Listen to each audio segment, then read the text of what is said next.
Greetings from Sweden and welcome to Everyday Mystic, an aid to your liberation.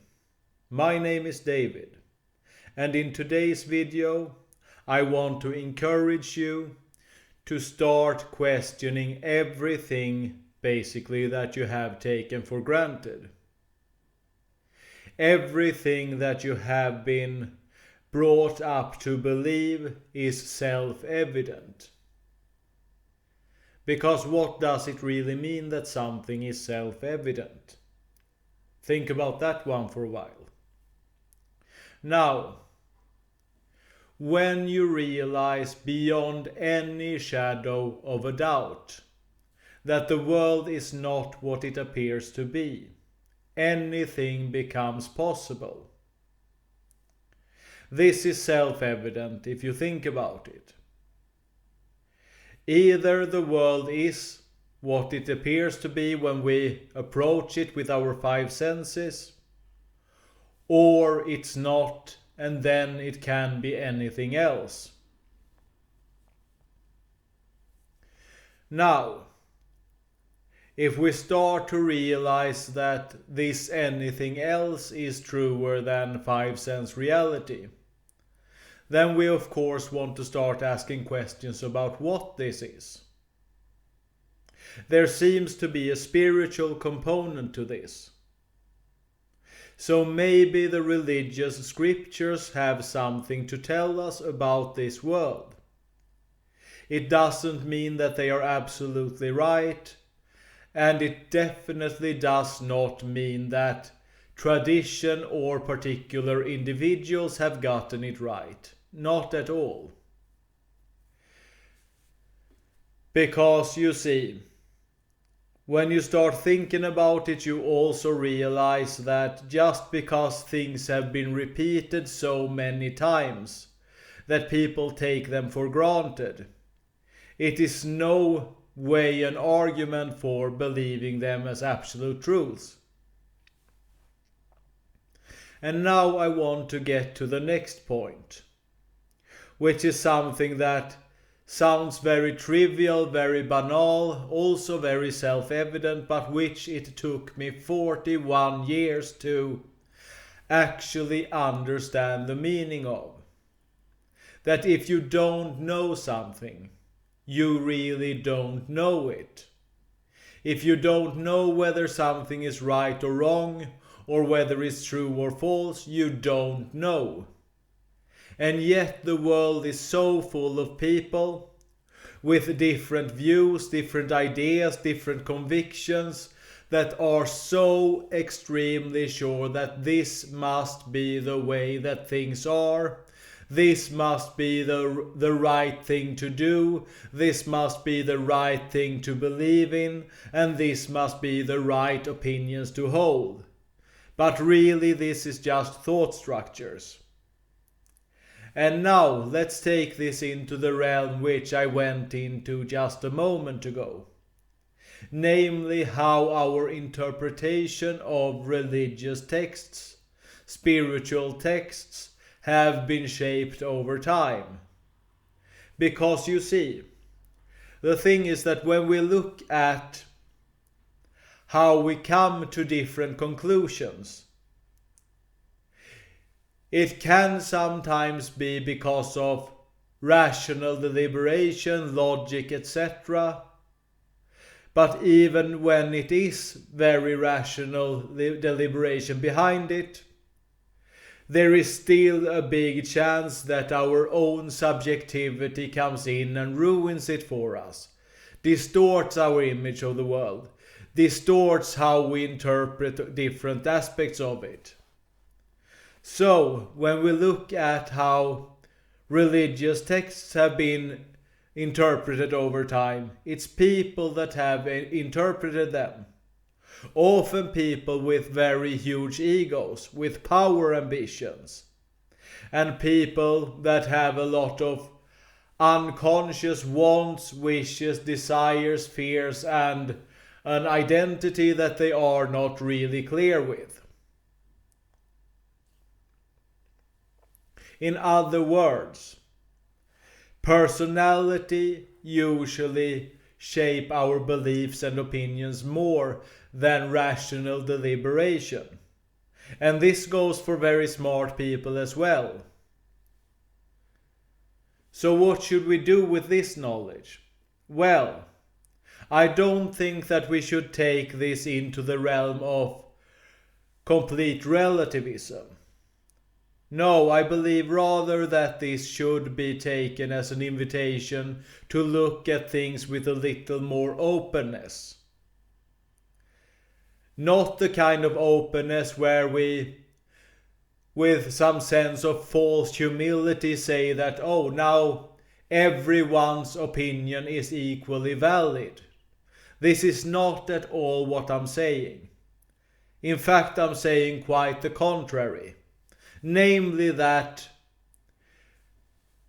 the opinions that come from no deliberation whatsoever, from a person that just wants to be right and force their opinions on other people, and that don't want to question their own ideas and views with a sense of humility, they can quite frankly be discarded.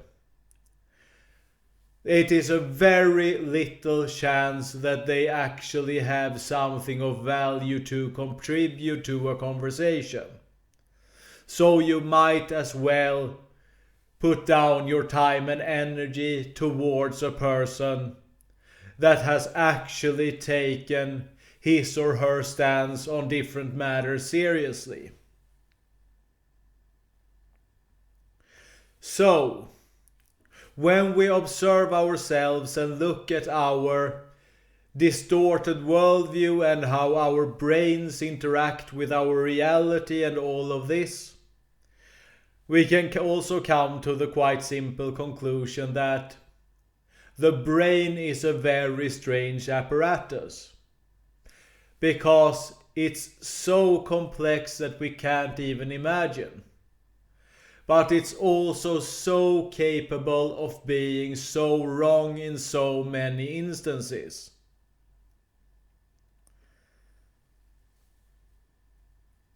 But as I said, we don't want to go into the realm of total relativity. There are ways to move closer to the truth.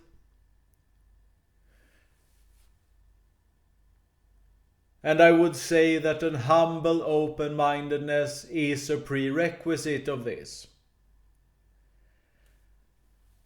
And one of the things that I actually believe for myself, from my personal experience, to be most likely true for me, is actually my belief in God. And when you look at the discussion that I've held so far, you could see that I'm not saying this lightly. You might believe that I'm full of crap, that I'm delusional, whatever. But this is my absolute conviction, and I've had so many experiences that have been telling me this. But in the vein of this video, I also want to problematize this a little bit. Because one thing is that I've been talking a lot about subjective experience in this video. And what this means is that I cannot prove my faith in God to anyone else. I cannot prove that God exists to anyone else. And this is what makes theological debates mainly between believers in God and atheists, so futile. Because we argue from completely different perspectives of the world. We are no longer in the realm of five-sense reality. And therefore we cannot approach the conversation within the playing field of five-sense reality. And this is one thing. So you might dismiss what I'm saying here and say that, no, this guy is full of crap, I'm going to go and do something that I find more important in the five-sense reality. Or you might think that there is something to the experience that I and millions of other people are witnessing to. This is one thing. Now comes the next thing. Just because God in some sense has revealed himself to me and other people, it doesn't automatically mean that I know who God is, that I know how God thinks, that I understand the will of God. This is the next thing. I can say this much. I don't have much in common with pure dogmatic people. People that want to have a clear belief when it comes to everything and wants to have everything in place. Now, this does not mean that I dismiss the Bible. As a matter of fact, if you've been following my channel, you know that I have a big interest in both the Bible and Jesus. But for me, the core thing about this is to look what did Jesus teach about how we should live in the world and how we should treat each other. The belief system that is connected with this is of much less interest to me. Then symbolism is much more interesting actually, because it can say something much more deep and profound about our experience than this idea that, oh, you have to just believe this or that, or you will get punished, or you won't get into heaven, and so on. These things don't interest me that much. For the simple reason, which is the big topic about this video, we cannot know. There are other things that we can move closer to the truth with. And symbolism actually seems to speak to something deeper inside of ourselves. And also, right conduct in the world seems to actually we seem to actually be able to prove whether it is right or wrong based on the effects we get from engaging in one conduct or another. And another way that we can get closer to the truth is, of course, to compare our experiences to other people's experiences. But this has to imply that there are experiences that correspond to our own. But this is actually quite interesting when you start comparing religious experiences and see the likenesses in them. I think that this is actually quite a strong argument for some sort of spiritual reality. Now again, what is the ultimate nature of reality? I don't know. I am very much starting to suspect that in some sense this reality is an illusion, and that we most definitely are not just confined to our physical bodies, even though this is how we experience things right now in this present moment.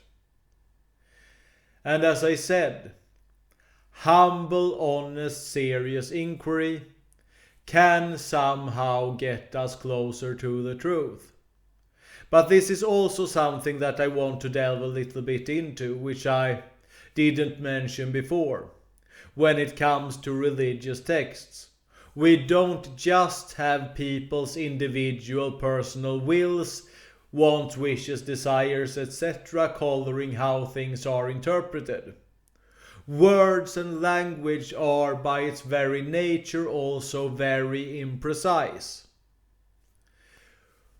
What do I mean by this? Well, we cannot at all assume that we mean the same thing with the same word. We all have our personal background that we put into the interpretation of a word. How the word is communicated, which does not always translate well into text, is another matter. In what cultural context and who are the receivers of the words, all of these things matter. And this is what it makes us so difficult to approach religious texts and just go in and say, this is exactly what is meant by them. And I would even take this one step further. if there is something that you find totally unacceptable, totally incongruent with everything that you feel in your heart, every part of your reason must not be true, then it probably isn't true, even if it seems like it. For me, one big thing when it comes to this is the question of hell. I simply cannot believe that there is a place that God judges people to go to suffer for all eternity. It's impossible for me. It must mean something else. And I don't care what anyone says. I would probably not even believe it if I saw it with my own eyes. Because this has absolutely nothing to do with the wonderful, loving, forgiving, unconditionally loving, I would say, God that I have experienced. But I'm dragging on this a little bit, but I wanted to bring this up also because it's important in this context. When you start questioning everything, that you know all as many parameters as possible when it comes to all of these wrongful conclusions that you can easily fall into. Of course, this video is in no way exhaustive. I want you to use it as a prompt to start thinking more outside of the proverbial box for yourself.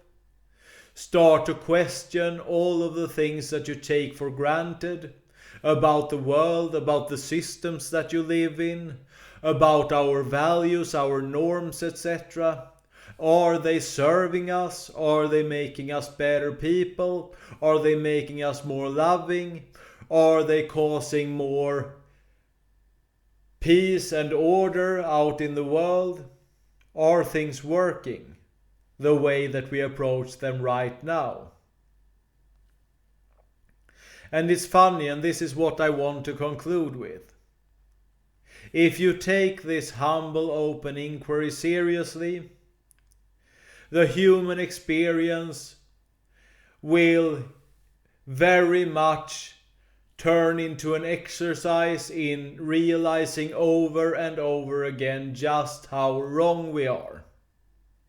But the thing is that for every little wrong that we discover within ourselves, we will also simultaneously, I believe this to be true anyway, come a little bit closer to the truth. Come a little bit closer to accurate perception. And that's it for today. If you like this video, please leave a like, leave a comment and share the video on social media and other places. All of it helps the channel to grow. And if you haven't done it already, subscribe to the channel and hit the notification bell so YouTube always notifies you of new videos. And check out the description and the comment section for other things that me and my wife are doing. And other than that, just sincerely thank you for your time.